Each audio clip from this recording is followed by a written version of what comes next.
Hey, soldiers, we've got this Russian Nordstream 1 and 2 pipeline situation where both of the pipelines have been damaged. We've got one of the engineers for Russia saying that the damage is unprecedented, which is a bold statement. Now, there is some speculation that the United States of America has purposely damaged this pipeline, sabotaged it. If that is true, that would be extremely unfortunate because it would be reminiscent of June 28th, 1914, when Gavrilo Princip shot Archduke Ferdinand and kind of was a catalyst for World War One. Or I think it was 1939 that a certain failed house painter from Germany invaded Poland and catalyzed World War II. If this pipeline has been damaged, it definitely could be construed as an act of war, and it definitely, even if it's not taken as that, it will definitely harm our economy globally, especially as the Northern Hemisphere heads into winter. And now, look, I'm very careful about, putting localized weather phenomenon onto a global scale. When I was a kid and there was a thunderstorm, I thought it was thundering all over the entire world. That's not the case. But I will say that here in the Maryland area, the nights are getting kind of chilly. Okay, so I think that may pretend what we might have in store for us this winter. You never can tell. Okay. But we do know that right now, even before the pipeline was damaged, we do know that the Europeans are paying exorbitant prices for gas. And we also know, and that's due to the sanctions, and we also know that Germans have been asked to, go out and look for firewood.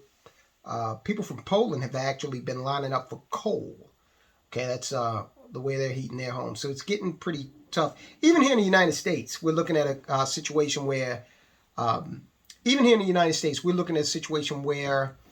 gas prices are slated to go up by 64% in some parts of the country.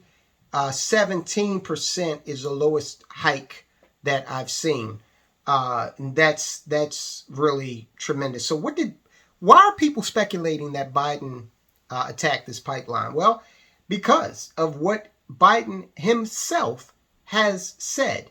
Now, this was back in February 7th of 2022, this year. Let's listen to what Biden himself had to say about attacking the infrastructure of a sovereign nuclear power.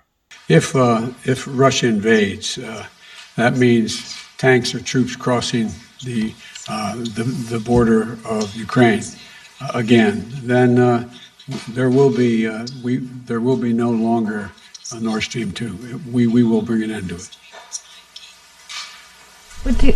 How will you do that exactly? Since the project and control of the project is within Germany's control. We will. I promise you, we'll be able to do it. Okay, so he was pretty forthright. I really believe he said the quiet part out loud. I think that discussion took place in within his inner circle, and then he came out and put it before the world. Now, some people might say, well, he talking about he talking about sanctions? Okay, he said he'd end the pipeline. All right, let's be real. He's already placed sanctions on them, and that has not stopped them from selling natural gas to India and China. Okay, albeit at reduced rates, they've still been able to sell that commodity. But they're saying that this pipeline has been damaged heavily, and what that's going to do is that's going to take a significant amount of natural gas off of the market for the time being. And the whole Northern Hemisphere is going into winter. So we've got the demand. The demand is going to be the demand is going to be actually higher than it was in the summer. Because remember, industry uses this this natural gas as well. Okay, it's not just used to heat your home. It's used to actually produce things in factories. So 170 million cubic meters of gas per day come through the Nordstream 1 pipeline. So we're looking at having that much taken offline. In any event, we've got oil coming off of the market due to these breaches. And I would imagine that if there's more speculation that America did this, and the former Polish defense secretary is thanking America for destroying the pipeline. And when I say destroyed, let me just give you some idea of what's going on. There are bubbles coming up which indicate that there's a breach in the area of the pipeline. Of course, Russia is seeing drops in pressure, so that would indicate a leak. Now, what else is going on over there that would precipitate this? Well, Russia just put this referendum out to see if certain territories wanted to come back into the fold. Okay, this is probably a solution that Vladimir Putin should have employed before invasion, but we are where we are, so we can't do anything. You can't turn the clock back now, and we'll see where this goes. This will probably embolden the resolve of the Russian people. The more speculation occurs with regard to whether or not America did this. And look, America, who else is capable of it? Okay, who else is capable of it? Who else would have the motivation to do it? Okay, Britain's not doing anything without our say-so. So even if they, place charges, that is America behind the scenes directing something like that. Why would Europe do it? Okay, John Mark Dougan came out with a report. That report basically claimed that the United States was purposely engineering the situation we find ourselves in with the Ukrainian invasion in order to weaken Europe. Okay. Now, I don't know if that's true. I didn't want to get into that report on this platform simply because John Mark Dougan, I haven't studied him extensively. I do know that he does live in Russia. I'm not sure if the report he created was influenced in any way by, things he might have learned in Russia. I want to be completely fair. I don't want to engage in the perpetration of propaganda. So his report, though, did say that America purposely engineered the situation because they felt that Europe was about to eclipse, the EU was about to eclipse America in terms of global power and hegemony. And America obviously doesn't want that, because if that happens, then it's another threat to the dollar. And if we don't have the world's reserve currency, which we won't by the mid-2030s, then this thing is going to fall apart. It's not going to stop. The lights are not going to go out. Well, the lights will go out in some places, but it's not going to be an off switch. It's going to be a transition that we're starting to go through now.